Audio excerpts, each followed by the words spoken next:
Good morning, students. Now we start assertion and reasoning question of chapter motion. This is very important and new concept. So आप लोगों के लिए थोड़ा नया हो जाता है तो इसको समझना बहुत ज़रूरी है। इसमें दो क्वेश्चन के स्टेटमेंट्स होते हैं, एक assertion और दूसरा reasoning। फर्स्ट स्टेटमेंट जो होता है वो कोई किसी की डेफिनेशन हो सकती है या कॉन्सेप्ट हो सकता है और उसी से रिलेटेड उसी को समझाते हुए रीज़न होता है। हो सकता है कि पहला स्टेटमेंट का करेक्ट रीज़न सेकंड वाला दिया गया हो, या हो सकता है कि जो असर्शन है, स्टेटमेंट है, वो ट्रू हो बट उसका रीज़न जो है वो करेक्ट ना हो। तो इसमें 5 ऑप्शंस हो सकते हैं।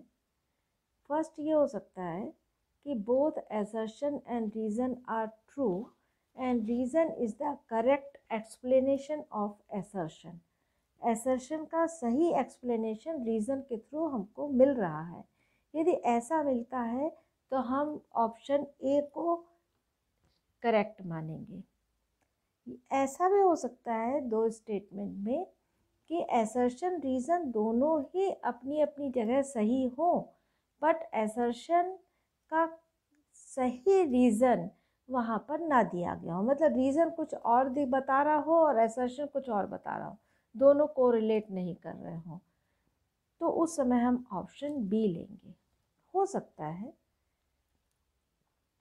कि assertion और रीज़न में कोई एक ट्रू हो और दूसरा फॉल्स हो, ऐसा इसमें ऑप्शन सी लेंगे। यदि असर्शन रीज़न दोनों ही फॉल्स हैं तो हम ऑप्शन डी ले लेते हैं, और यदि असर्शन फॉल्स है और रीज़न ट्रू है तो हम ऑप्शन ई लेंगे।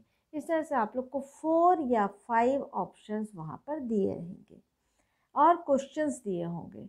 उसमें से आपको ऑप्शन ढूंढना है कि जो क्वेश्चन दिया गया है उसमें ऑप्शन कौन सा एक्ट होगा, ऑप्शन ए लगेगा कि बी लगेगा कि सी लगेगा कि डी लगेगा या ई लगेगा।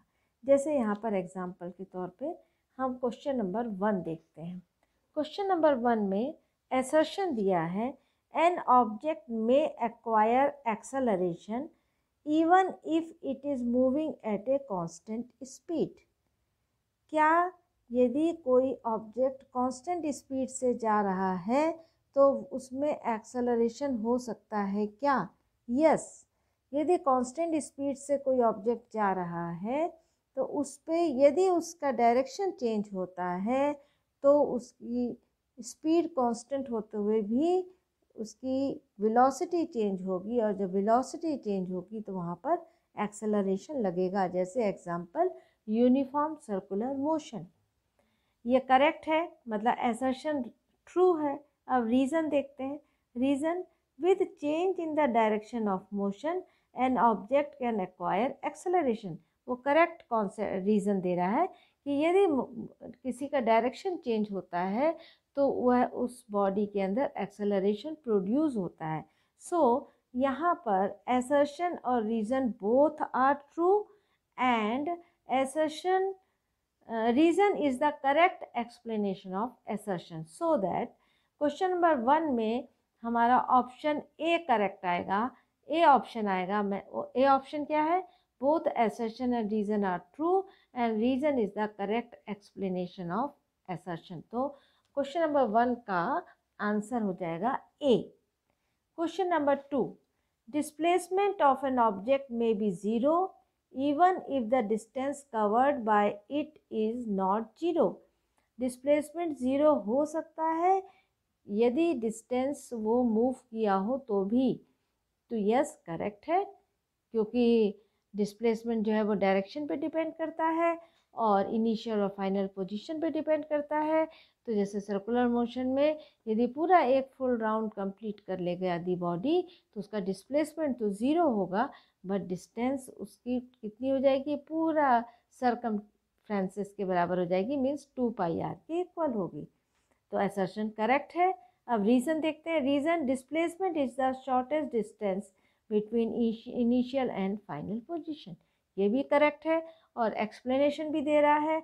सो क्वेश्चन नंबर 2 का आंसर भी ए आएगा। Both assertion and reason are true and reason is the correct explanation of assertion.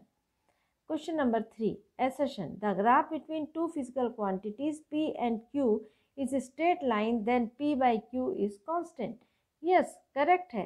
यदि ग्राफ हमको स्ट्रेट लाइन मिल रहा है तो P by Q, यदि P वर्सेस Q हमें ग्राफ प्लॉट करते हैं और P और Q का ग्राफ हमको यदि स्ट्रेट लाइन मिल रहा है means P by Q constant होगा। करेक्ट है। अब reason, the straight line graphs means that P is proportional to Q and P is equal to constant multiplied by Q। ये भी करेक्ट है। और सेकंड वाला ऐसा रीज़न जो है वो असर्शन के कॉन्सेप्ट क्लियर कर रहा है। सो यहाँ पर भी ऑप्शन ए आएगा। ए, both assertion and reason are true and reason is correct explanation of assertion. Question number 4. Assertion. Velocity versus time graph of a particle in uniform motion along a straight path is a line parallel to the time axis.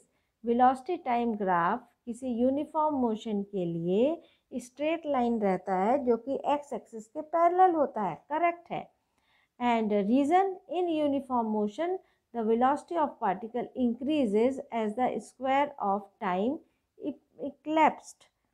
तो यहाँ पर uniform motion में है तो velocity of A particle increases with square of the time नहीं होगा, with the time of elapsed.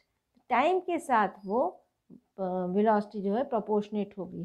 तो यहाँ पर आपका आएगा, ये रीज़न जो है वो गलत है और रीज़न गलत है, असर्शन ट्रू है। सो ऑप्शन सी यहाँ पर आ जाएगा। Question number 5. The speedometer of a car measures the instantaneous speed of car. Correct है। Average speed is equal to the total distance covered by an object divided by the total time taken. ये भी correct है और reason जो है वो assertion का concept clear कर रहा है, इसलिए ऑप्शन ए। तो क्वेश्चन नंबर 5 में आंसर आएगा option A. Question number 6. An object may have acceleration even if it is moving with uniform velocity. This is the assertion. And reason, an object may be moving with uniform velocity but it may be changing its direction of motion. इसका answer होगा option A, क्योंकि assertion भी correct है, reason भी correct है and reason assertion को support कर रहा है। यहाँ पर सेम जैसे कि फर्स्ट में था कि यदि कोई बॉडी कांस्टेंट यूनिफॉर्म वेलोसिटी से जा रही है तो उसमें एक्सेलरेशन प्रोड्यूस हो सकता है ड्यू टू डायरेक्शन के कारण से। यदि डायरेक्शन चेंज होगा तो वो यूनिफॉर्म वेलोसिटी के बाद भी वेरिएबल रहेगा, वो वेरिएबल वेलोसिटी रहेगी। So option A is correct. Number 7. Motion with uniform velocity is always along a straight line path. Motion with uniform velocity is always along a straight line path.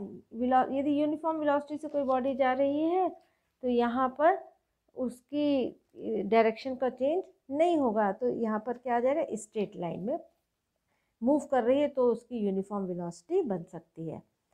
Reason, in uniform velocity a motion speed is the magnitude of velocity and is equal to the instantaneous velocity. Correct है। यदि uniform velocity से कोई body जा रही है और straight line path में जा रही है तो उसकी स्पीड का मैग्नीट्यूड जो होगा वो वेलोसिटी के इक्वल होगा and is equal to the instantaneous velocity. Correct है। असर्शन एंड रीज़न दोनों करेक्ट हैं और रीज़न जो है वो असर्शन के कॉन्सेप्ट क्लियर कर रहा है, इसलिए option A. Question number 8.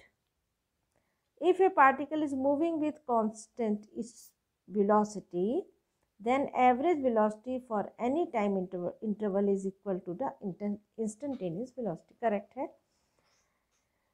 If average velocity of a particle moving on a straight line is 0 for a given time interval, then instantaneous velocity at some instant within this interval may be 0. तो यहाँ पर reason जो है वो सही है but concept clear नहीं कर रहा है, तो ऑप्शन आ जाएगा B. Question number 9, the displacement of an object can be either positive, negative and zero. Correct. Reason, displacement has both magnitude and direction. Correct है, और ये डिस्प्लेसमेंट को क्या कॉन्सेप्ट को क्लियर कर रहा है, इसलिए यहाँ पर आ जाएगा option A. Question number 10, when the displacement of a body is directly proportional to the square of the time, then the body moving with uniform acceleration. यदि displacement of body is directly proportional to the square of the time, correct, then the body is moving with uniform acceleration. correct है, uniform acceleration में displacement is directly proportional to the time square. Reason, the slope of velocity time graph with time axis gives the acceleration. correct है, तो यहाँ पर दोनों assertion and reason both are correct, तो यहाँ पर ऑप्शन आ जाएगा ए। तो इस तरह से आप लोग को क्वेश्चंस को सॉल्व करना है, इसकी प्रैक्टिस आप लोग करिएगा।